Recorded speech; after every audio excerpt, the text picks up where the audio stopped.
अस्सलाम वालेकुम मैम। वालेकुम अस्सलाम।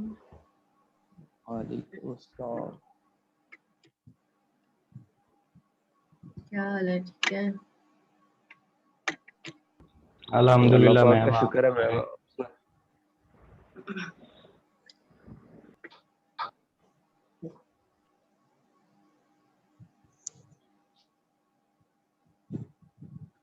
मैम ये कौन सी बुक है? वही है जो मैंने जो आपको। हमने पढ़नी है। हाँ वही है। मैथमेटिकल मेथड वाली है या और है कोई? नहीं, मैंने ग्रुप में ये भेजी। मेथड वाली है। नहीं, क्या हो गया? जी सेल की बुक है। नहीं रिकमेंडेड बुक मैम, है। वो इस अच्छा रिकमेंडेड बुक वाली है ये। हाँ जी। ठीक है, चलो। बुक भी है, उसका सोल्यूशन मैनुअल भी है। काम करने वाला कोई रह नहीं गया। मैम सोल्यूशन में तो सिर्फ उसके आंसर लिखे हुए हैं। काफी शॉर्ट है। हाँ, सोल्यूशन मैंने देखा है। बस ये 7-8 बच्चों ने तो आना। आप कह रही हैं काम करने। हाँ, मेरा करने वाला कोई रह नहीं गया।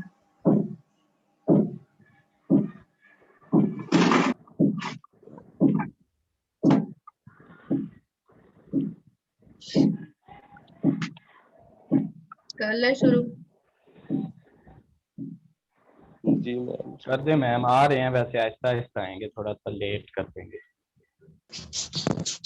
चैप्टर नंबर 1 है introduction to differential equations. Last time भी देख ली थी, वो आपको याद होंगी कि डिफरेंशियल इक्वेशन क्या होती है। उसके बाद हमने ये पढ़ लिया था कि ऑर्डर क्या होता है, और ऑर्डर था, और हमने देखा था कि डिग्री। इक्वेशन हम किस तरह से फाइंड करते हैं, इक्वेशन लीनियर कब होती है। ठीक है, ये सारी चीजें जो है ये हम तो शुरू में सारा कुछ यही लिखा हुआ है जो हमने पहले मेथड की बुक से देख लिया था। आप इसको एक दफा देख लीजिएगा। डेफिनेशन आ रही है, क्लासिफिकेशन है, ऑर्डर डिफरेंशियल इक्वेशन कब होती है और पार्शियल डिफरेंशियल इक्वेशन कब होती है। ठीक है, क्लासिफिकेशन बाय ऑर्डर है। लिनियरिटी के बारे में लिखा हुआ है कि लीनियर फंक्शन कब होता है।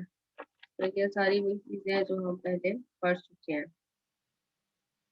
यहाँ से नया टॉपिक शुरू होगा पेज नंबर 5 से। Solution of an ODE, solution of an ordinary differential equation. ठीक है, सारा हमारा काम ऑर्डिनरी डिफरेंशियल इक्वेशन के ऊपर ही है। और ऑर्डिनरी डिफरेंशियल इक्वेशन एक ऐसी इक्वेशन होती है जिसके अंदर हमारे पास एक ही इंडिपेंडेंट वेरिएबल होता है। डिपेंडेंट वेरिएबल्स की तादाद ज्यादा हो सकती है, लेकिन इंडिपेंडेंट वेरिएबल एक ही होगा। जिस वेरिएबल के साथ हम डेरिवेटिव ले रहे होते हैं उसको हम इंडिपेंडेंट वेरिएबल कहते हैं। ठीक है, any function phi defined on an interval I and possessing at least n derivatives that are continuous on I, which when substituted into an nth order differential equation reduces the equation to an identity, is said to be a solution of equation of the interval। Solution क्या हमारे पास होता है, जैसे हम कहते हैं कि root होती है, तो रूट क्या कर रही होती है, बिल्कुल सोल्यूशन या रूट किसी इक्वेशन का क्या कर रहा होता है, उस इक्वेशन को सेटिस्फाई कर रहा होता है। ठीक है, लेफ्ट हैंड साइड का आंसर राइट हैंड साइड के आंसर के अगर बराबर आ जाता है तो इसका मतलब है कि जो भी आपको एक्स की वैल्यू गिवन है तो वो एक्स की वैल्यू गिवन इक्वेशन का क्या होती है, सोल्यूशन होती है। यहाँ पर भी यही बात हो रही है कि अगर हमारे पास एक डिफरेंशियल इक्वेशन है और हमें y की कोई वैल्यू दे दी जाती है, y की वैल्यू अगर गिवन है और जितने डिफरेंशियल आपने फाइंड करने, जितने डेरिवेटिव्स आपने फाइंड करने, वो फाइंड करने के बाद अगर आप y की वैल्यू को और डेरिवेटिव्स जो उसके अंदर इन्वॉल्व हो रहे हैं उनको डिफरेंशियल इक्वेशन के अंदर पुट कर दें और इक्वेशन सेटिस्फाई हो जाए। सेटिस्फाई होने का ये मतलब होता है कि आपके पास लेफ्ट हैंड साइड इक्वेशन का आंसर राइट हैंड साइड के बराबर आ जाए, तो फिर हमारे पास y की वो वैल्यू क्या कहलाती है, सोल्यूशन कहलाती है किसका, of an ordinary differential equation. ठीक है, यहाँ पे सारा वही है। और i क्या चीज है, i हमारे पास इंटरवल है। इंटरवल जिसमें फंक्शन और उसके सारे डेरिवेटिव्स कंटिन्यूस हो। ठीक है, ऐसा फंक्शन, ऐसा इंटरवल जिसमें फंक्शन और उसके सारे डेरिवेटिव कंटिन्यूस हो। ठीक है, वो इंटरवल आई इस वक्त हमें गिवन है। आ गई है समझ? इंटरवल ऑफ कन्वर्जेंस है, इंटरवल ऑफ डिफरेंशियल है, या फिर इंटरवल ऑफ एक्सिस्टेंस हम इसे कह सकते हैं।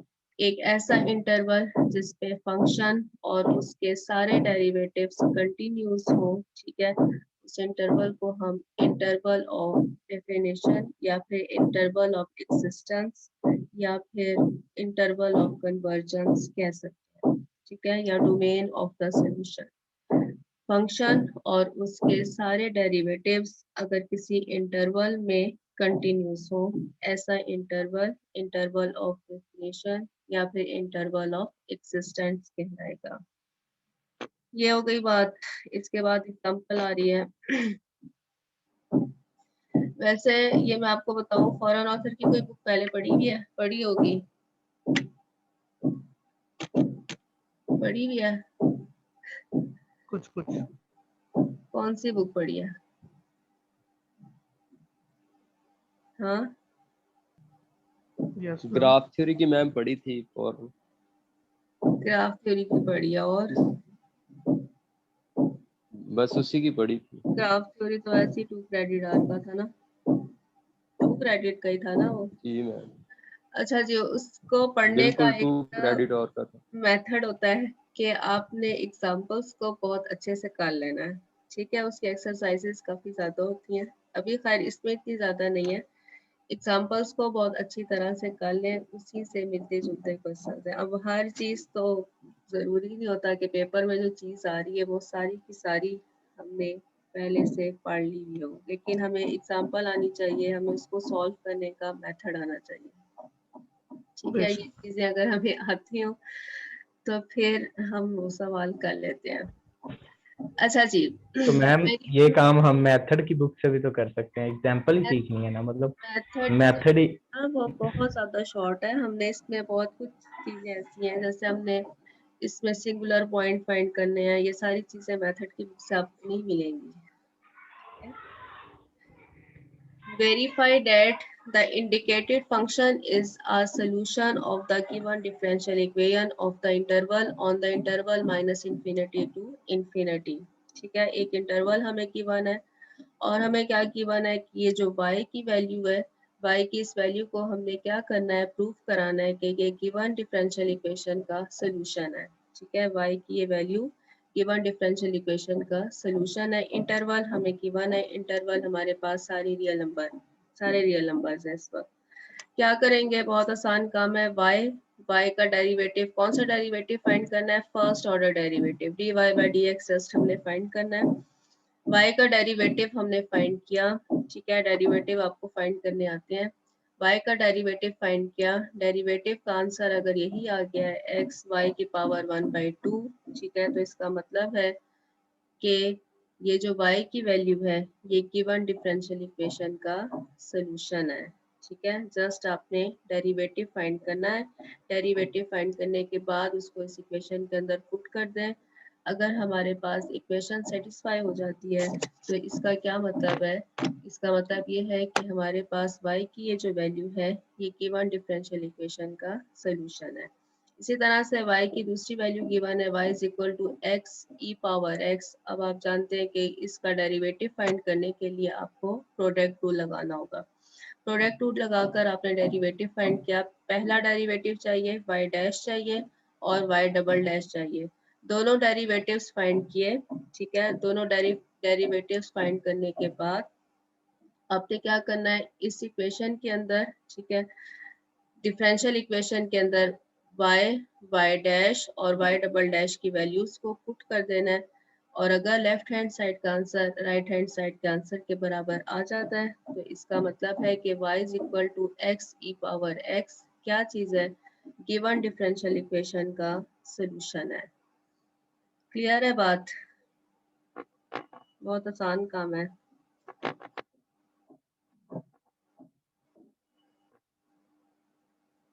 अगर आपके पास जो y है उसका आप ग्राफ बना देते हैं, तो उस ग्राफ को हम क्या कहते हैं, सोल्यूशन कर्व कहते हैं। ग्राफ वैसे बनाने कोई नहीं है हमने। इम्प्लिसिट फंक्शन और एक्सप्लिसिट फंक्शन आप जानते होंगे, जानते हैं कि नहीं? इम्प्लिसिट और एक्सप्लिसिट पढ़ा है कभी? इम्प्लिसिट फंक्शन, यस मैम, पढ़ा है। यस, क्या होता है? अभी मैम वो अभी रिफ्रेश नहीं हो रहे दिमाग में। अभी रिफ्रेश नहीं हो रहा। इम्प्लिसिट और एक्सप्लिसिट क्या होता है कि अगर आपके पास वेरिएबल y और x अलग अलग हो, ठीक है, जैसे कि आप इन्हें अलग कर सकें, y is equal to f of x, इस तरह का अगर फंक्शन आ जाता है जिसमें वेरिएबल x जो है वो एक हमारे पास राइट साइड पर आ रहा है इस वक्त, और वेरिएबल y जो है वो लेफ्ट साइड पर है, ठीक है, दोनों वेरिएबल्स अलग अलग हैं। y हमारे पास एक साइड लेफ्ट साइड पर y है और राइट साइड पर कौन सा वेरिएबल है, x। अगर हमारे पास वेरिएबल अलग अलग हो तो इस फॉर्म में अगर फंक्शन गिवन हो तो ऐसा फंक्शन क्या कहलाता है, एक्सप्लिसिट फंक्शन, ठीक है, एक्सप्लिसिट। बेशक। और अगर ऐसा हो जाए कि आपके पास फंक्शन है g और उसमें वेरिएबल x भी आ रहा है और वेरिएबल y भी है, दोनों कंबाइन हुए हुए वेरिएबल है, इनको आप अलग ना कर सकें, या गिवन इसी तरह से हो कि g x y दोनों वेरिएबल्स लेफ्ट हैंड साइड पर है या राइट हैंड साइड पर है और ये इक्वल हो जाए किसके, जीरो के, तो ऐसे फंक्शन को हम क्या कहते हैं, इम्प्लिसिट फंक्शन। ठीक हो गया, एक्सप्लिसिट और इम्प्लिसिट।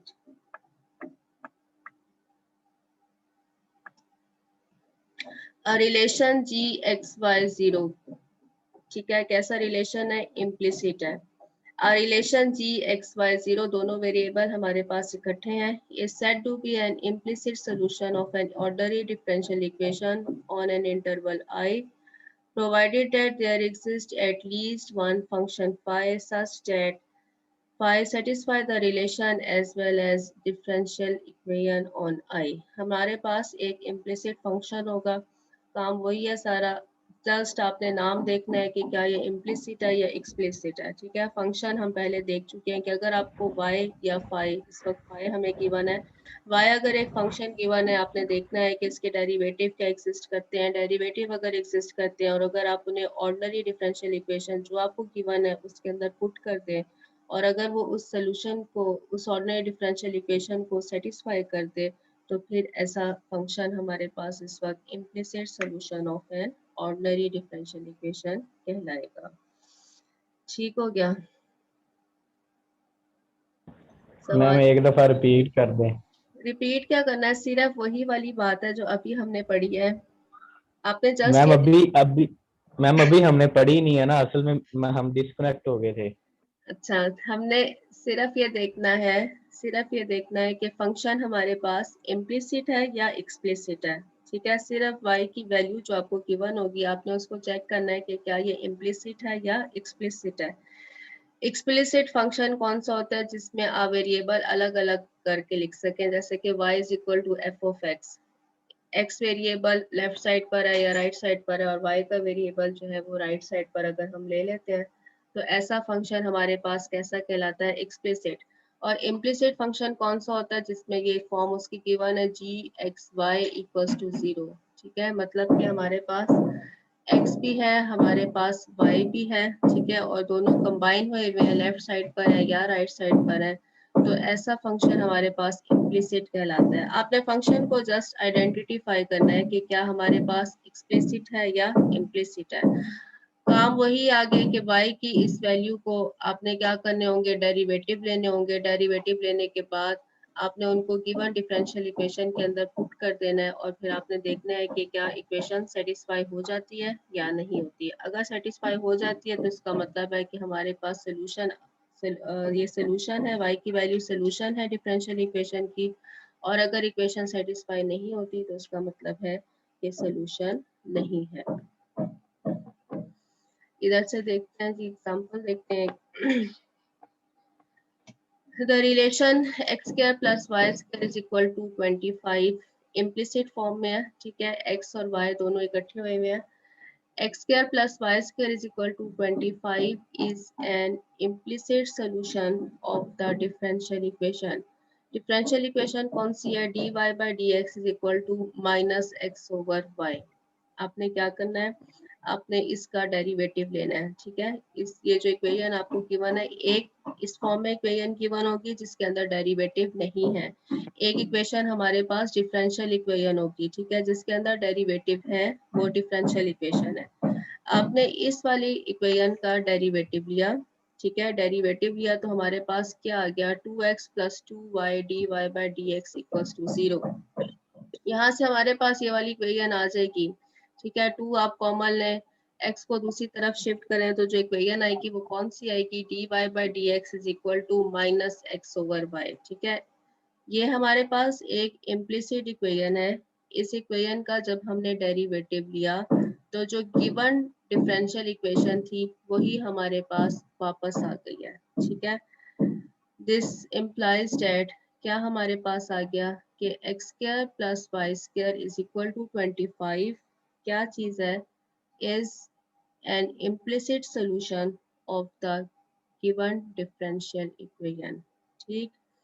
अब अगर हम इसी इक्वेशन को आगे से थोड़ा सा सॉल्व कर लें, कैसे सॉल्व करें कि आप यहाँ से y की वैल्यू या x की वैल्यू फाइंड कर लें, कर सकते हैं हम। यहाँ से y स्क्वायर बराबर हो जाएगा किसके? 25 माइनस एक्स स्क्वायर के, और y की वैल्यू किसके बराबर हो जाएगी? Square root of 25 minus x square. दो तरह के सोल्यूशन आएंगे, प्लस और माइनस साइन के साथ, क्योंकि जब आप स्क्वायर रूट लगाएंगे तो एक हमारे पास प्लस के साथ और एक हमारे पास माइनस साइन आएगा। अब हमारे पास इस वक्त एक इम्प्लिसिट इक्वेशन थी, उसी से हमने आगे दो दो एक्सप्लिसिट इक्वेशंस बना दी हैं कि नहीं बनाई? ये देखें, आप यहाँ से वाई स्क्वायर को बराबर कर सकते हैं इसके 25 माइनस एक्स स्क्वायर, ठीक है। इधर से हमारे पास y की वैल्यू आ सकती है, y बराबर होगा किसके? प्लस माइनस साइन के साथ स्क्वायर रूट ले लिया हमने, plus minus square root of 25 minus x square. अब दो हमारे पास एक्सप्लिसिट फंक्शंस आ गए हैं। एक फंक्शन हमारे पास है plus square root of 25 minus x square, और दूसरा हमारे पास बराबर आ जाएगा y is equal to minus square root of 25 minus x square. Therefore, y is equal to phi 1x and y is equal to phi 2x satisfy the relation। इस relation को भी ये लाजमी तौर पर सेटिस्फाई करें। कौन से रिलेशन को? X square plus phi one square, या ये वाला हमारे पास वाई वन, इसको नाम दे दें। फाई वन स्क्वायर 25 के बराबर है, इसी तरह से x square plus phi two square 25 के बराबर है। Are the explicit solution defined on the interval -5 to 5। एक हमारे पास इम्प्लिसिट सोल्यूशन था, उसी से आगे हमने क्या किए हैं? दो एक्सप्लिसिट सोल्यूशन भी बना दिए हैं, और ये दोनों एक्सप्लिसिट सोल्यूशन क्या कर रहे हैं? गिवन डिफरेंशियल इक्वेशन को सेटिस्फाई कर रहे होंगे, ठीक है। तो इसमें इतना ही एक काम था कि -5 से 5 का इंटरवल आपको गिवन था, उसके अंदर एक इम्प्लिसिट सोल्यूशन के साथ हमने दो एक्सप्लिसिट सोल्यूशन बना दिए, ठीक हो गया। ये वाली बात थी इसके अंदर। अब नेक्स्ट चलते हैं जी, कुछ सवाल करते हैं। पैरामीट्रिक फैमिलीज हैं, इसमें हमारे पास क्या है कि अगर आपके पास y के अंदर कोई कांस्टेंट आ जाए, ठीक है, जैसे यहाँ पर एक इक्वेशन है, इसके अंदर y के अंदर एक कांस्टेंट अगर आ जाता है तो ये वन पैरामीटर फैमिली कहलाएगी। अगर y के अंदर हमारे पास दो कांस्टेंट या तीन कांस्टेंट आ जाते हैं, दो कांस्टेंट आ जाएंगे तो टू पैरामीट्रिक फैमिली कहलाएगी, तीन कांस्टेंट है तो थ्री पैरामीट्रिक फैमिली कहलाएगी, ठीक है। अगर y के अंदर हमारे पास कांस्टेंट्स आ जाते हैं, कांस्टेंट्स को आपने काउंट करना है, अगर वन है तो वन पैरामीट्रिक, टू है तो टू पैरामीट्रिक इक्वेशंस कहलाएंगी। सवाल करते हैं जी।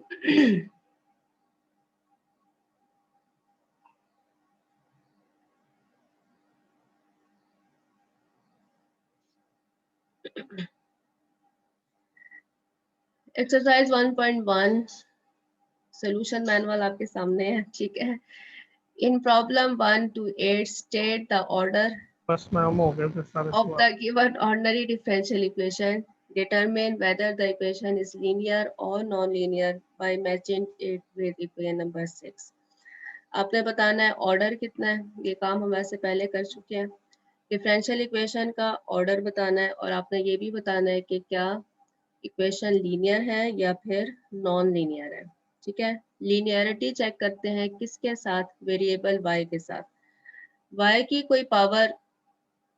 कोई पावर नहीं होनी चाहिए, 1 के अलावा y की कोई और पावर नहीं होनी चाहिए, ठीक है। लीनियरिटी यही चीज है ना कि y की पावर मैक्सिमम कितनी हो जाए, 1। y की पावर One. अगर 2 आ जाती है तो इसका मतलब है कि ये लीनियर नहीं रहेगी। अगर ऐसा होता है कि डेरिवेटिव्स की भी पावर आ जाती है, एक दो चीजें हैं इसके अंदर, डेरिवेटिव का ऑर्डर, ठीक है। अगर 3 ऑर्डर का डेरिवेटिव है इट्स ओके, लेकिन 3 ऑर्डर के डेरिवेटिव की पावर कोई नहीं होना चाहिए, नहीं होनी चाहिए। इसी तरह से फर्स्ट ऑर्डर डेरिवेटिव है तो उसकी कोई पावर नहीं होनी चाहिए, ठीक हो गया। पावर अगर ना हो, ना y की ना ही y के डेरिवेटिव्स की, ना ऐसा हो कि y का कोई डेरिवेटिव, ठीक है, dy by d x y के साथ मल्टीप्लाई हो जाए, ना ही कोई ट्रांसकेंडेंटल फंक्शन है। अब ट्रांसकेंडेंटल फंक्शन कौन सा होता है, सारे ट्रिग्नोमेट्रिक फंक्शंस हमारे पास ट्रांसकेंडेंटल फंक्शन है। एक्सपोनेंशियल फंक्शन अगर आ जाता है तो वो भी एक ट्रांसकेंडेंटल फंक्शन आ जाता है। हाइपरबोलिक फंक्शन है तो वो भी हमारे पास क्या है, ट्रांसकेंडेंटल फंक्शन है, ठीक है। तो कोई ट्रांसकेंडेंटल फंक्शन हमारे पास मौजूद ना हो और साथ में क्या कंडीशन है कि y की कोई पावर्स ना हो, तो ये सारी चीजें क्या बना देती हैं, किसी भी फंक्शन को एक लीनियर फंक्शन बना देती हैं। इसमें से हम कुछ पार्ट कर लेते हैं, देख लेते हैं। ये देख लेते हैं, सेकंड देखते हैं।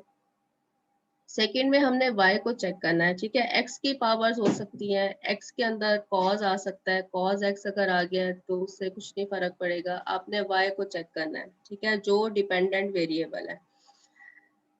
y की कोई पावर नहीं है, x है सबसे पहले। डेरिवेटिव है थर्ड ऑर्डर का, थर्ड ऑर्डर की पावर 1 ही है, ठीक है। यहाँ तक तो ये लीनियर है। आगे चलते हैं, यहाँ पर फर्स्ट डेरिवेटिव है, लेकिन फर्स्ट डेरिवेटिव की पावर कितनी हो गई, 4। अब जब पावर 1 से बढ़ गई, किसी भी डेरिवेटिव की पावर 1 से ज्यादा हो गई, तो इसका मतलब है कि ये हमारे पास अब एक लीनियर इक्वेशन नहीं रही, ठीक है। यहाँ पर y की पावर 1 थी, लेकिन डेरिवेटिव की पावर कितनी हो गई है, 4 हो गई है।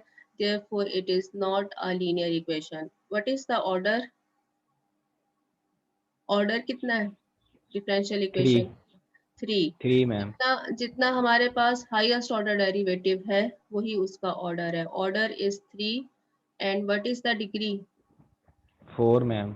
नहीं, हाईएस्ट ऑर्डर One. डेरिवेटिव की पावर देखनी है। हाईएस्ट बिल्कुल, ऑर्डर 1 1 डेरिवेटिव 1। हमारे पास 3 ऑर्डर का है और उसी की पावर देखनी है, उसकी पावर कितनी है, 1, ठीक है।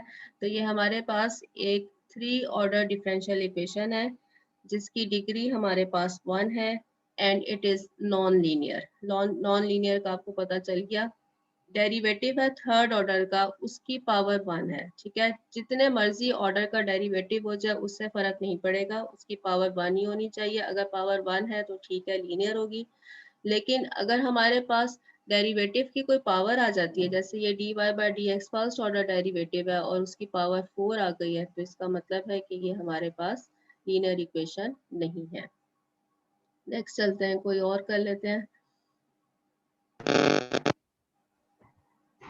ये 5 वाला कर लेते हैं। 5 वाले में मैम आप जी, मैम हमने जो डिपेंडेंट वेरिएबल देखना है वो डेरिवेटिव के अलावा जो बाकी जैसे इस इक्वेशन के अंदर y था इसकी y पावर को भी चेक करना। y की पावर को y को ही चेक करना है, जो डिपेंडेंट वेरिएबल है, ठीक है। डिपेंडेंट वेरिएबल हमारे पास y है, अलावा भी x बाकी जितने भी इक्वेशन के अंदर y होंगे उनकी भी वैल्यू चेक करनी। जितने y होंगे, हाँ y को जी भी चेक करें। यहाँ पे y की वैल्यू कितनी है, 1, y की पावर कितनी है, 1, इट इज लीनियर, ठीक है। Okay ma'am. अच्छा जी, इसके अंदर हमारे पास t आ गया हुआ है, इक्वेशन नंबर 3 जो थर्ड क्वेश्चन है इसके अंदर t है। t को हमने नहीं चेक करना, t एक इंडिपेंडेंट है इस वक्त, ठीक है, t की पावर 5 है, इट्स ओके। t का फोर्थ ऑर्डर डेरिवेटिव है, इसकी पावर 1 है, इट्स ओके। ठीक है, लीनियर है। y का डबल डेरिवेटिव है, कोई पावर नहीं है 1 के अलावा, लीनियर है। y की पावर 1 है, लीनियर है। पूरी इक्वेशन हमारे पास लीनियर है। इसका ऑर्डर हमारे पास 4 है क्योंकि हाईएस्ट डेरिवेटिव 4 है और इसकी पावर, हाईएस्ट डेरिवेटिव की जो पावर है वो कितनी है, 1 है। 1 अच्छा जी, ये 4 जो है, ये 4 क्या होगा, लीनियर या नॉन लीनियर? इसमें एक हमारे पास ट्रांसकेंडेंटल नॉन फंक्शन आ लीनियर गया, और ट्रांसकेंडेंटल फंक्शन में आपने देखना है कि क्या इंडिपेंडेंट डिपेंडेंट वेरिएबल आ रहा है। यस, यू हमारे पास डिपेंडेंट वेरिएबल है और ट्रांसकेंडेंटल फंक्शन डिपेंडेंट वेरिएबल के ऊपर डिफाइन है, therefore it is non linear. इसको आप सॉल्व करेंगे, ये वैसे ही नजर आ रहा है, पावर्स के रूट लगी हुई है, ये नॉन लीनियर होगा। ठीक है, इसके रूट के साथ नॉन लीनियर ही आएगा। और यहाँ पर चूंकि हमारे पास जो वेरिएबल है डिपेंडेंट वो r है। ठीक है, इंडिपेंडेंट वेरिएबल t है और डिपेंडेंट वेरिएबल r है। r की पावर -2 बन रही है, पावर को ऊपर लेकर जाएंगे, -2 पावर हमें नॉन लीनियर फंक्शन दे देगी। मैम ये 7 जो क्वेश्चन नंबर 3 है 3, हाँ जी, ये आपने लीनियर बताया है या नॉन लीनियर? लीनियर बताया है, लीनियर है। तो मैम y की पावर 4 भी तो आई हुई है, ये भी y तो की वही। पावर 4 नहीं है, ये y का फोर्थ ऑर्डर डेरिवेटिव है। ब्रैकेट के जाओ भाई, अंदर, मूड हो क्या होगा ना।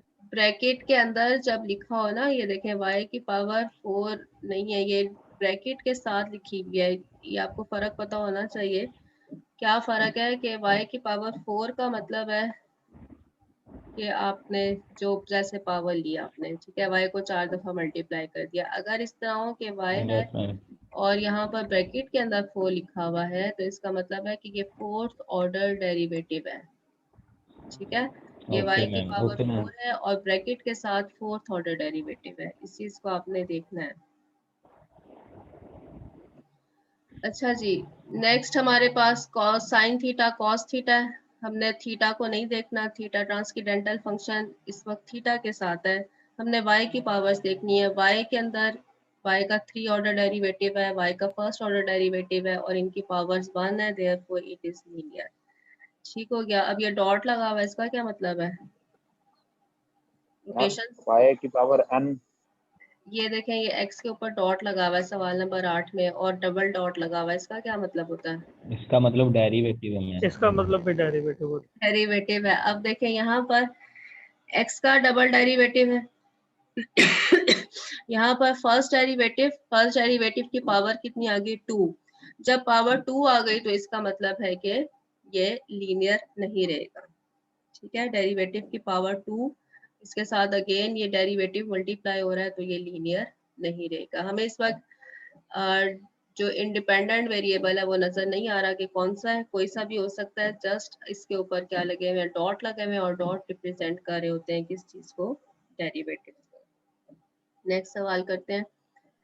मैम जी, अगर किसी डिपेंडेंट वेरिएबल के साथ कोई भी वेरिएबल, जिस तरह अगर y हमारे पास डिपेंडेंट वेरिएबल है, तो उसके साथ अगर कोई वेरिएबल मल्टीप्लाई हो रहा हो, y मल्टीप्लाई हो रहा हो, तो फिर वो नॉन लीनियर होगी या फिर लीनियर होगी y को आपने इक्वेशन? देखा है, जैसे ये देखें cos थीटा ट्रांसकेंडेंटल फंक्शन है, लेकिन ये वेरिएबल थीटा के साथ है। आपने इस वक्त जस्ट y को देखना है, y का डेरिवेटिव आया हुआ ना, इसका मतलब है कि जी y मैम। हमारे पास डिपेंडेंट है। और तो मैं थीटा, हाँ, अगर अगर थीटा की जगह पे y होता तो फिर मैं थीटा की जगह अगर फिर y होता तो फिर ये ट्रांसकेंडेंटल फंक्शन y के अंदर आ जाना था। जब ट्रांसकेंडेंटल फंक्शन y के अंदर आ जाएगा तो इसका मतलब है कि ये डिपेंडेंट है, सॉरी, ये ठीक, नॉन नॉन लीनियर, लीनियर है। नॉन लीनियर है। ठीक है। ठीक है। जी मैम, ठीक In है। problems 9 and 10, determine whether the given first order differential equation is linear or non-linear। ठीक है, ये linear और non-linear की बात है। ये भी हमने कर लिया है, इसको आपने देख लेना है। ठीक है, नजर ही आ रहा है y का स्क्वायर आ गया हुआ है, और इसी तरह से जो u है वो भी आपस में मल्टीप्लाई हुए हुए हैं, तो ये हमारे पास दोनों ही नॉन लीनियर है। नेक्स्ट चलते हैं। लेकिन मैम हाँ, लेकिन मैम यहाँ पे हमें पहले dy और dx निकालना पड़ेगा ना? निकाल लें जी, dy बाई डी एक्स निकाल लें। और यहाँ पे dv ओवर du निकालना है, ठीक है, जी मैम। या du ओवर dv कर लें, क्योंकि इस वक्त ये नहीं पता चल रहा कि इन v इन u दोनों में बताना है, इन v इन u। पहले आपने dy बाई dx कैलकुलेट करना है, फिर dx ओवर dy कैलकुलेट करना है, इन y भी बताना है, इन x भी बताना है, इसी तरह से इन v भी बताना है एंड इन u भी बताना है। In problems 11 to 14, verify that the indicated function is an explicit solution of the given differential equation. Assume an appropriate interval I or differentiation for each solution. हमने क्या करना है, हमारा काम वही है, आपको y की वैल्यू गिवन है, आपने इसका डेरिवेटिव फाइंड करना है, डेरिवेटिव फाइंड करने के बाद आपने इसको गिवन डिफरेंशियल इक्वेशन के अंदर लिखना है। अगर गिवन डिफरेंशियल इक्वेशन सेटिस्फाई हो जाती है तो इसका मतलब है कि ये जो y है ये गिवन डिफरेंशियल इक्वेशन का सलूशन है। सही है। इधर से एक आध सवाल अगर हम देख लें, क्योंकि ये सारे इसी तरह से हैं, 15 to 18 बल्कि 19 20 सारों में काम यही है। हम इधर से एक सवाल देखते हैं, लेकिन इसमें ये बात नोट रखते हैं कि 11 to 14 आपने इंटरवल फाइंड नहीं करना, ठीक है। ये इंटरवल सिर्फ अज्यूम कह रहा है, कर लो कोई सा भी इंटरवल अज्यूम कर लो, इसमें आपने इंटरवल फाइंड नहीं करना। 15 से लेकर और 18 तक हमने इंटरवल फाइंड करना है, ठीक है। तो वो इंटरवल कैसे फाइंड करना है वो जरा हम देखते हैं।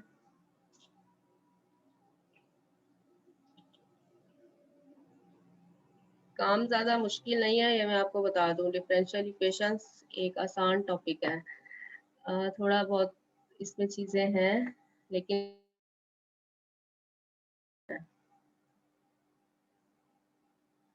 आगे पीछे क्यों नहीं है?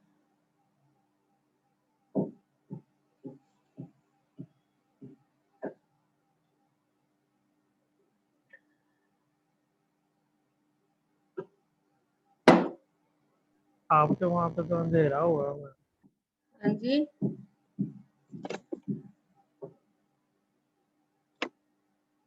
मैंने कहा आपकी वाली साइड पे तो रात है अभी। रात कौन सी? अच्छा, वो तो तू सिस्टम पे नहा रात के है। आ।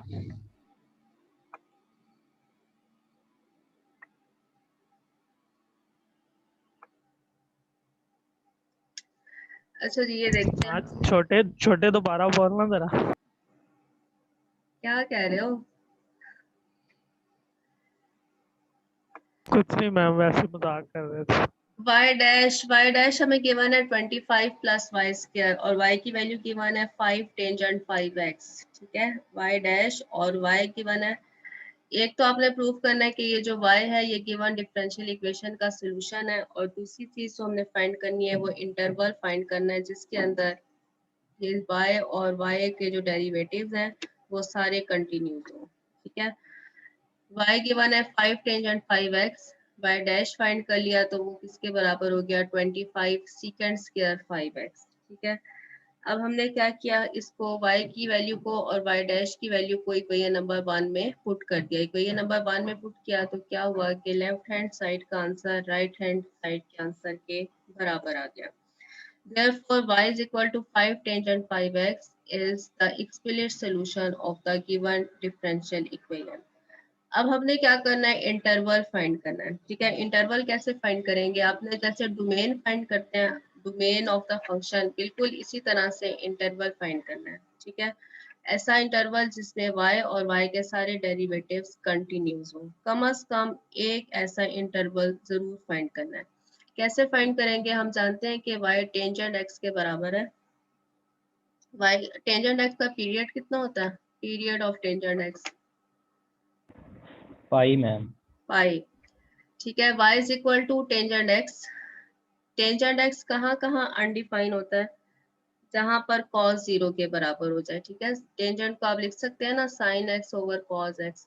अब जहां पर cos की वैल्यू 0 के बराबर होती है, ठीक है, जहां पर cos की वैल्यू 0 के बराबर होती है वो सारी x की वैल्यू क्या कहलाएंगी, वो x की वैल्यूज को हम इंक्लूड नहीं कर सकते अपने इंटरवल में। अब cos x कहाँ कहाँ 0 होता है, cos x 0 के बराबर होता है किधर, x pi equal by by 2 के पाई बाय 2 पर, आगे चले 3 pi by 2 3 3 pi pi by by 2 2 पर एंड सो ऑन, ठीक है। 3 pi by 2, 5 pi 5 by pi by 2 2 and so on. 5 by 2 के ऑड मल्टीपल्स के ऊपर cos x किसके बराबर होता है, 0 के बराबर। हम इसको किस तरह से लिख सकते हैं, हम इसको लिख सकते हैं x बराबर ना हो किसके, pi by 2 plus n pi. N pi अब क्या चीज़ है, पाई हमारे पास टेंजेंट का पीरियड होता है और उसके साथ हम क्या करेंगे, n को मल्टीप्लाई कर देंगे, where n is any integer. तो x बराबर नहीं होगा किसके, pi by 2 plus n pi. ये बात आपने पहले भी लिखी होगी, डोमेन ऑफ ट्रिग्नोमेट्रिक फंक्शंस हम करते हैं तो उसके अंदर इसी तरह से होता है कि y अगर हमारे पास टेंजेंट x है, y अनडिफाइन होता है कहाँ पर, पाई बाय 2 के ऑड मल्टीपल्स के ऊपर, ठीक है। तो आप इसको क्या लिखेंगे कि x बराबर नहीं है pi by 2 plus n pi, where n क्या चीज़ है, एन हमारे पास इंटीजर्स है। अब जो हमें फंक्शन गिवन है वो गिवन है y is equal to 5 tangent 5x। तो ये जो अब कंडीशन जो हमने x के ऊपर लिखी थी, क्योंकि यहाँ पर टेंजेंट x था, अब यहाँ पर क्या है 5x, तो ये कंडीशन किस पर आएगी, 5x के ऊपर। ये शुरू वाला 5 ये कुछ नहीं हमें कह रहा है, इससे कोई फर्क नहीं पड़ेगा, यहाँ पे 5 10 जो मर्जी लिखा हो इससे फर्क नहीं पड़ेगा, टेंजेंट से पहले 5 लिखा हो, लेकिन ये जो एंगल है 5x इसको हम चेक करेंगे। 5x को बराबर नहीं होना चाहिए किसके, वही चीज जो हमने यहाँ पर लिखी थी वही वाली लिखेंगे, pi by 2 plus n pi. x बराबर नहीं होगा किसके, ये 5 इधर चला जाएगा, pi by 10 plus n pi over 5, where n कहाँ से बिलोंग कर रहा है, सेट ऑफ इंटीजर्स से। Therefore domain of y is x, वो तमाम x such that x is not equal to pi by 10 plus n pi over 5 where n belongs to the set of integers। ये चीज आ गई हमारे पास। अब हमने इसमें से कोई सा एक इंटरवल, आप चाहें तो इसी को यहीं पर रहने दें, लेकिन सवाल की रिक्वायरमेंट है कि कम से कम एक ऐसा इंटरवल जरूर लिखें इसमें हमारे पास फंक्शन और उसके सारे डेरिवेटिव्स कंटिन्यूज हो। ये चीज क्या कहलाती है, इंटरवल ऑफ कन्वर्जेंस कहलाएगा या इंटरवल ऑफ डेफिनेशन कहलाएगा। हमने ये इंटरवल लिखा, एक इंटरवल हम लिखेंगे इसके अंदर से। आप इस तरह से लिख सकते हैं, आपने n को यहाँ पर कोई सी वैल्यूज देनी है, n हमारे पास इंटीजर है, आपने यहाँ पर जो हमने लिखा है x के ऊपर जो कंडीशन लगाई है उसके अंदर इस n को वैल्यूज देनी है। एक दफा आप n को वैल्यू दे दें 0 और एक दफा वैल्यू दे दें 1, ठीक है, आपके पास इंटरवल आ जाएगा। आप चाहे तो n को वैल्यू 1 दे दें और n को वैल्यू 2 दे दें। किस तरह से, bye substituting the values of n, इसमें हमने पुट करनी है जो हमने x के ऊपर कंडीशन लगाई है, pi by 10 plus n pi over 5।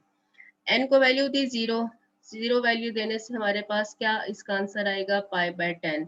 और जब आपने n को वैल्यू दी 1 तो ये किसके बराबर हो जाएगा, pi by 10 plus pi by 5, ठीक है। इनको हमने जब ऐड किया तो हमारे पास कितना आ गया, 3 पाई बाय 10।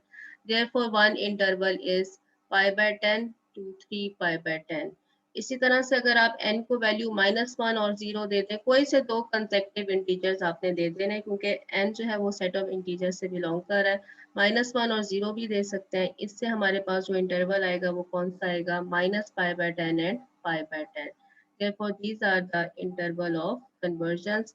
और इसको आप ऐसे लिख सकते हैं कि एक इंटरवल ये आया है, एक ही आया है, एंड सो ऑन। n को डिफरेंट वैल्यूज देने से आपके पास बेशुमार इंटरवल्स आ सकते हैं, ठीक है जी। इसमें हमने इंटरवल फाइंड करना था और क्या करना था, हमने y को सोल्यूशन बताना था गिवन डिफरेंशियल इक्वेशन का। तो काम कीजिएगा, ठीक है। काम ये है कि आपने इन सवालों को 18 19 ये वाले सवाल